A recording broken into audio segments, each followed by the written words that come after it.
sangat sayang dengan kita. Makanya amal sedikit saja Allah SWT balas dengan pahala yang besar. Bagaimana bisa kita menilai teman-teman 2 rakaat sholat duha bisa menyelamatkan 360 sendi? Kalau sendi kita, ada sendi seseorang rusak misalnya, butuh biaya 1 juta saja, maka dia butuh 360 juta untuk perbaiki sendinya. Tapi dibalas itu semua dengan 2 rakaat sholat duha. 2 menit, 1 menit kita sholat. Gitu kan? Sedikit saja kita dekatkan diri kepada Allah SWT, Allah tanamkan keimanan dalam hati. Sampai dalam hadis Bukhari dikatakan, Nabi SAW bersabda, Allah berfirman, hadis Qudsi, tidak ada amal yang paling aku cintai dari apa yang hamba aku lakukan dari perbuatan wajib.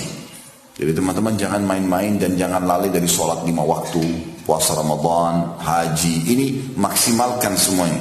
Karena ini amal yang paling Allah cintai. Saking luasnya rahmat Allah dan Allah mau kita bergantung pada rahmat itu, kasih sayangnya Allah. Maka masuk dalam kategori dosa besar kalau orang justru sangka buruk sama Allah dan putus asa dari rahmat, menganggap Allah tidak akan ampuni, Allah tidak akan berikan rezeki. Ini semua dosa besar. Jadi tidak boleh sama sekali. Kita selalu optimis, Allah akan maafkan, Allah akan berikan, ya. Selalu tidak boleh kita putus asa dari rahmat Allah. Kalau kita malah sangka buruk dengan Allah, kita akan diberikan sesuai dengan prasangka. Kalau ada orang yang memancing emosi kita teman-teman dengan ghibah, dengan fitnah, kalau antum respon, dia gembira karena targetnya itu. Memang target kita jengkel. Tapi kalau antum tidak peduli, ya sudahlah, ini pahala buat saya. Semoga Allah kasih hidayah. Itu bumerang yang besar buat dia. Baik, jadi tetangga ini teman-teman punya hak secara syar'i, baik muslim ataupun non-muslim. Ya, muamalah yang baik dengan mereka itu sampai dalam hadis ini kata Nabi SAW, Jibril setiap kali datang ketemu aku, setiap ketemu selalu mewasiatkan, hai Muhammad, sampaikan ke umatmu berbuat baik sama tetangga. Terus saja Jibril mengatakan sampai saya kira akan keluar hukum nanti tetangga dapat warisan. Saking seringnya diingatkan oleh Nabi SAW, oleh Jibril SAW, maka Nabi SAW mengira akan ada warisan. Artinya teman-teman, termasuk bentuk syukur kepada Allah SWT kalau kita punya nikmat kita berbagi, dan orang-orang yang terdekat punya hak itu, termasuk tetangga, baik itu makanan, pakaian, apa saja ya, kita mengirim kepada tetangga. Bahkan ada sebuah kaidah syar'i penting, tetangga lebih berhak terhadap penawaran tetangganya. Jadi kalau dalam hukum agama, kalau bapak ibu mau jual rumah, mau jual mobil, tetangga dulu ditawarin, saking pentingnya hak mereka. Kalau mereka sudah tidak mau, baru antum tawarkan ke orang lain. Tetangga dulu, saya mau jual rumah saya, mau beli enggak? Kiri kanan depan ditanya, saya mau jual mobil, mau jual motor. Kalau mereka sudah tidak mau, baru antum tawar ke orang lain dengan niat menerapkan hukum syariat, dapat pahala itu. Saking besarnya hak mereka sampai mereka yang kita tawarkan terlebih dahulu. Siapa yang merendah karena Allah, Allah akan angkat derajatnya. Tentu di sini bukan menghinakan, beda antara tawadhu dengan merendahkan, dengan menghinakan diri itu beda. Ada orang terlalu menghinakan diri. Jalan pun dia mengucil sendiri. Dia kalaupun bicara merasa tidak percaya diri, enggak. Mau muslim harus percaya diri. Kalau walaupun keadaan ekonominya biasa, dia tidak sombong tapi juga tidak menghinakan dirinya.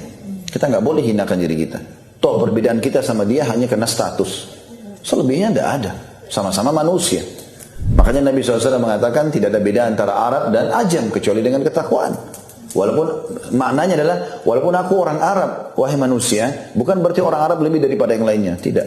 Tidak ada perbedaan antara Arab sama Ajam, walaupun itu sama-sama aku dari suku Arab, kecuali dengan ketakwaan. Gak ada beda. Setiap ketemu orang, targetnya bisa minta apa nih?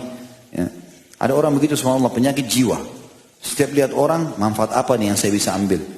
Kita harus balik pertanyaan itu ya. Setiap antum ketemu orang, kita balik. Manfaat apa yang bisa saya beri? Gitu dong. Bukan manfaat apa yang bisa saya ambil. Karena akhirnya kalau kita tidak mencapai target yang kita inginkan, kita tinggalkan orang itu kan. Tidak boleh. Kita harus menjalankan sunnah Nabi SAW. Khairun nasi anfa'um linnas.